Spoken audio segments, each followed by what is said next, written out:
My wife announced, "I'm giving you a performance review every month, like a real job." I said, "Brilliant." Then I CC'd her on my email to a divorce lawyer requesting a termination package. Her performance review disappeared from my desk that night. I, 38 male, thought my wife Roxanne, 36, was joking when she slid a laminated folder across the breakfast table last Monday. We'd been married for 7 years, together for 9. No kids by choice, both working professionals. "What's this?" "Your first performance review," she said, sipping her green juice. "I've been taking a management course, and they emphasize bringing corporate efficiency to all aspects of life." I opened the folder. There was an actual evaluation form, my name at the top. Categories like household contribution, emotional availability, physical fitness, and romance initiative. I was rated on a scale of 1 to 5. I scored a 2.3 overall. Areas for improvement included: leaves dishes in sink, sometimes. Gained 15 pounds since wedding. Forgot anniversary of our first date, not wedding anniversary, the first date. Uses phone during designated couple time. Snores. Apparently this is a performance issue now. At the bottom, employee must show improvement by next month's review or face disciplinary action. "Employee?" I asked. "It's just terminology. Don't be sensitive." "What kind of disciplinary action?" She pulled out another laminated sheet. Level 1, loss of gaming privileges. Level 2, separate bedrooms. Level 3, counseling mandate. Level 4, trial separation. "You're serious. Relationships require accountability, Ethan. You've been coasting." I looked at the review again. Under romance initiative, she'd written, "Shows minimal effort. Last spontaneous gesture, gas station flowers, November." Those were roses I'd bought her after her grandmother's funeral. "Where's your review?" I asked. "I'm management. Management doesn't get reviewed by employees." That's when I knew this wasn't about improvement. This was about control. "Brilliant idea," I said, finishing my coffee. "Really innovative." She beamed. "I knew you'd understand once you thought about it." I went to work. During lunch, I sent an email to a divorce lawyer I'd found online. Subject line: consultation request, termination package options. I CC'd Roxanne. The body was simple. "Dear Mr. Hutchinson, I need to discuss terminating a 7-year contract due to hostile work environment and unrealistic performance metrics. The managing partner has instituted unilateral review processes that I believe constitute constructive dismissal from the partnership. Please advise on separation packages and asset division. Best, Ethan." My phone exploded 20 minutes later. 63 texts in 5 minutes. I didn't read them. When I got home that night, the performance review folder had vanished from my desk. Roxanne was in the kitchen, rage chopping vegetables. That wasn't funny. Neither was the review.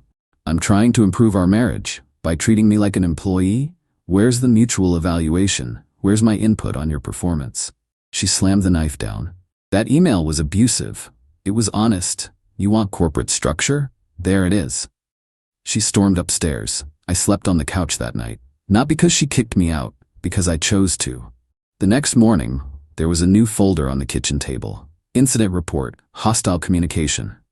She'd actually documented my email as a workplace violation. Update 1, y'all called it. She doubled down hard. After the incident report, Roxanne started CCing her sister Fiona on everything. Fiona has a PhD in organizational psychology and 0 relationship experience. She's been single for 12 years and counts her plants as roommates. Their first collaboration was a relationship mission statement that I was supposed to sign. It included gems like, "Ethan commits to bi-weekly check-ins regarding emotional labor distribution." Roxanne maintains veto power over household decisions as senior partner. Performance reviews continue monthly with added peer review from selected friends. Peer review. She wanted our friends to rate my husband's performance. I responded by creating my own documentation. I called it Exit Interview Prep and left it open on my laptop. It included timeline of unilateral decisions. She'd redecorated my office without asking, sold my motorcycle because it was too dangerous, invited her mother to stay for 3 months without discussing it. Financial records showing I paid 70% of our bills despite us agreeing to 50-50. Screenshots of her text to friends calling me basically a roommate with benefits. She found it, obviously. That was the point. Her response, She scheduled a mediation session with her friend Qley, who is a life coach, not a therapist. A life coach who got certified online during lockdown. The mediation was insane. Qley showed up with a PowerPoint about optimizing relationship ROI. Slide 6 was titled Ethan's Deficiency Matrix. It had a graph of my supposed failures as a husband. I sat through 20 minutes before standing up.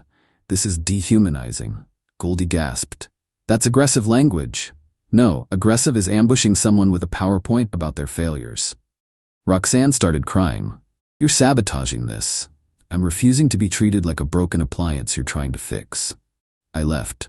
Went to my brother Calvin's place. He looked at the performance review folder I'd brought and laughed for 5 straight minutes. She graded your snoring? 2 out of 5. Lost points for volume and frequency. Divorce her ass. Already started. That night, Roxanne sent an email to my entire family. Subject: concern for Ethan's mental health. She wrote 3 paragraphs about how I was responding to constructive feedback with hostility and showing signs of severe conflict avoidance. She suggested they stage an intervention. My mom responded all, "Honey, the only intervention Ethan needs is a good lawyer." My dad added, "P.S. You spelled commitment wrong." My sister Jules just sent a GIF of someone running away. Roxanne then created a shared Google Calendar called Ethan's Improvement Journey and invited everyone we knew. It had scheduled growth sessions and accountability meetings. Nobody accepted the invite except Fiona, who commented, "This is revolutionary relationship management." That's when I realized Roxanne wasn't going to stop. This was her new identity. She was a relationship optimizer now. So I optimized my way out. Update 2. The lawyer meeting was enlightening. Turns out documenting your spouse's deficiencies in writing and sharing them with others can actually work against you in divorce proceedings. Hutchinson called it creating evidence of emotional abuse. But Roxanne wasn't done. She pivoted to relationship rehabilitation. She hired an actual business consultant. This dude Garrison showed up at our house with a briefcase and tried to do a workflow analysis of our marriage. He wanted to shadow us for a week to identify inefficiencies. "This is insane," I told him. "Resistance to change is natural," he replied, making notes on his iPad. "But optimization requires discomfort. I'm not a process to be optimized." He typed something. Probably subject shows resistance to improvement. I refused to participate. Stayed at Calvin's most of that week. But here's the kicker. Roxanne was paying Garrison $300 an hour. From our savings, our joint savings that she had access to. I immediately opened my own account and redirected my paycheck. Legal and necessary. She called it financial infidelity in her next performance review, which she emailed to me at work. Yes, she was still doing reviews even though I'd moved out. My score had dropped to 1.8. Lost points for abandonment, staying at Calvin's, non-cooperation with consultant, stealing money, my own paycheck, refusing mediation, poisoning the well with family. The email ended with immediate improvement required or termination inevitable. I replied, termination already in progress, see attached. I attached the divorce filing. Her response was to show up at my office with Garrison and a camera crew. Yeah, she'd hired someone to document our journey for her new YouTube channel. Optimizing love, a corporate approach to marriage. Security escorted them out. My boss, thankfully, found it hilarious. "Is your wife okay mentally?" "That's being evaluated," I said. But the YouTube thing was real. She'd already posted 2 videos. When your partner refuses growth, 23 views. Performance review save marriages, 45 views, mostly dislikes. She was positioning herself as a relationship expert, based on our failing marriage. Then came the emails to my friends. Individual performance requests. She wanted them to rate me as a friend and husband with feedback on how I could improve. The email included a SurveyMonkey link. My buddy Terrence responded, "Is this a cry for help? Blink twice if you need extraction." My friend Damon just replied, no. But her friend group ate it up. They started doing reviews for their own partners. 3 relationships ended within a week. Roxanne called it necessary pruning. Update 3, divorce proceedings started. Roxanne showed up with a full presentation about why she deserved alimony. It included a pie chart of emotional labor she'd performed, metrics on household management, something called a relationship investment portfolio, projected costs for her continued growth journey. The judge looked at it for about 30 seconds. "Ma'am, this is not a corporate boardroom. I'm just trying to show. You're trying to quantify a marriage like a business merger. That's not how this works." Roxanne's lawyer looked like he wanted to crawl under the table. He'd clearly told her not to bring the presentation. Then my lawyer dropped the bomb. All those performance reviews, all those deficiency matrices, legal gold. "Your Honor, my client has been subjected to systematic emotional abuse disguised as corporate efficiency. We have documentation of Mrs. Peterson grading his snoring, creating public forums for criticizing him, and attempting to involve his employer in personal matters." The judge reviewed everything. His face went from neutral to confused to mildly horrified. "Mrs. Peterson, did you really create a spreadsheet tracking your husband's bathroom time? Efficiency monitoring is standard in. This is a marriage, not Amazon warehouse." We took a break. In the hallway, Roxanne tried one last manipulation. "We could call this off, go to real counseling, start fresh." "Without performance reviews?" "Well, we'd need some accountability structure." "No. You're throwing away 7 years. You threw it away when you turned me into an employee." Her sister Fiona interjected. "This is just his fear of growth talking." Calvin, who'd come for moral support, laughed. "Lady, the only thing growing here is your delusion." Fiona gasped. "That's verbal violence." "No, that's called reality. Your sister tried to Yelp review her husband." Back in court, the judge made his ruling. Clean split of assets. No alimony either way. The house would be sold, proceeds divided. Roxanne tried to argue she deserved more because she'd invested in improvement strategies. The judge actually laughed. "You invested in destroying your marriage with corporate buzzwords." Outside the courthouse, Roxanne announced she was starting a consulting firm. Love Metrics LLC, bringing accountability to romance. Her business cards had star ratings on them. Update 4. The house sold fast. Roxanne used her half to fund her new business. She rented office space, created a website, started a podcast called Rate Your Relationship. Episode 1. My ex-husband's fear of excellence got roasted in the comments. People called her dystopian, psychotic, and my personal favorite, the corporate Karen of love. She responded to every criticism with management speak. Someone would write, "This is toxic," and she'd reply, "I appreciate your feedback and will integrate it into my growth metrics moving forward." Meanwhile, I moved into a nice apartment, started dating Penelope, a teacher I met at a coffee shop. When I told her the performance review story, she laughed so hard she nearly choked on her latte. "Please tell me you kept them." "Every single one." That's museum-worthy insanity. We've been dating 3 months now. She's never once graded my snoring, but Roxanne's story gets worse, or better, depending on your perspective. Her consulting firm failed spectacularly. Her first client was her friend Meredith, whose husband Kyle filed for divorce after receiving his first performance review. The review included needs improvement in lawn maintenance and subpar gift-giving creativity. Her second client, Ingrid, tried the system on her boyfriend. He responded by CCing Ingrid on his Tinder reactivation email. By month 3, Love Metrics LLC had 0 clients and 5 one-star Google reviews. All from ex-partners of people who'd tried her system. But the peak came last week. Roxanne tried to date again. She matched with a guy named Dennis on an app. Their first date, she brought a preliminary assessment form. Dennis documented the whole thing on Twitter. The thread went viral. 82K retweets. Someone turned it into a TikTok that got 3 million views. She became a meme. Performance Review Patty, they called her. The best tweet, imagine grading someone's small talk on a first date. Could never be me, 0.5 stars, would not date again. Fiona tried to defend her sister online, calling it innovation shaming. She got ratioed so hard she made her account private.